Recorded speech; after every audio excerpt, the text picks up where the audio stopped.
Eh mais c'est toi là?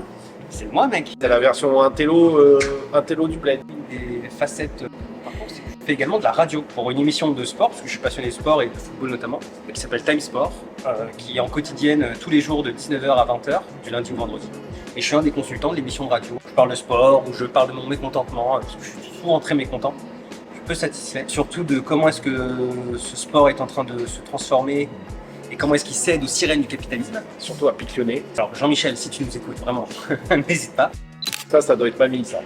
Alors c'est pas ma mamie, hein. Ah, d'accord. Mais je la porte très fortement dans mon cœur. En fait, c'est une dame qui a été importante pour moi. C'est une dame qui s'appelle Danielle Merlian. Elle s'est fait connaître suite aux attentats qu'on a connus en France, du Bataclan, où elle a fait une vidéo où elle disait que malgré tout, elle ne voulait pas céder au racisme et aux stéréotypes qu'il pouvait y avoir autour de cette vague d'attentats-là.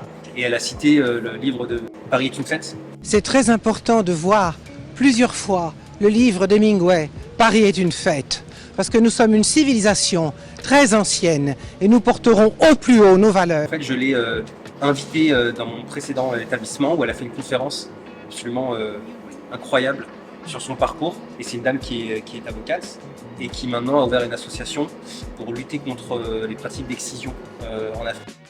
Canada, tabernacle. Tabarnak. Ouais, c'est sûr. Tabarnak. Tabernacle. Le Canada, c'était comme c'est très important pour moi de faire découvrir ça. C'est ta Nouvelle-Zélande à toi. Exactement, c'est exactement ça. C'est le premier voyage que j'ai fait seul, dans lequel j'ai vécu, dans lequel j'ai appris plein de trucs, qui m'a fait prendre 10 ans, je pense, vraiment.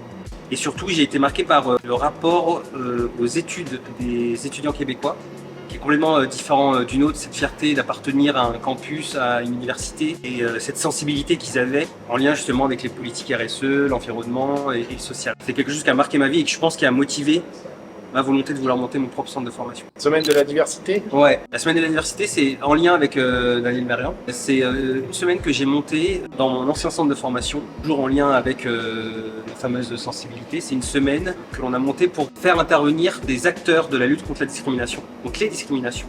Parler de leur parcours, expliquer que venir de tel milieu, c'était pas forcément une tare, dès lors qu'on a envie de s'en sortir. Parler du handicap, parler de l'homosexualité, parler de tous ces publics discriminés. C'était un gros événement. Merci Gilles, merci Richard.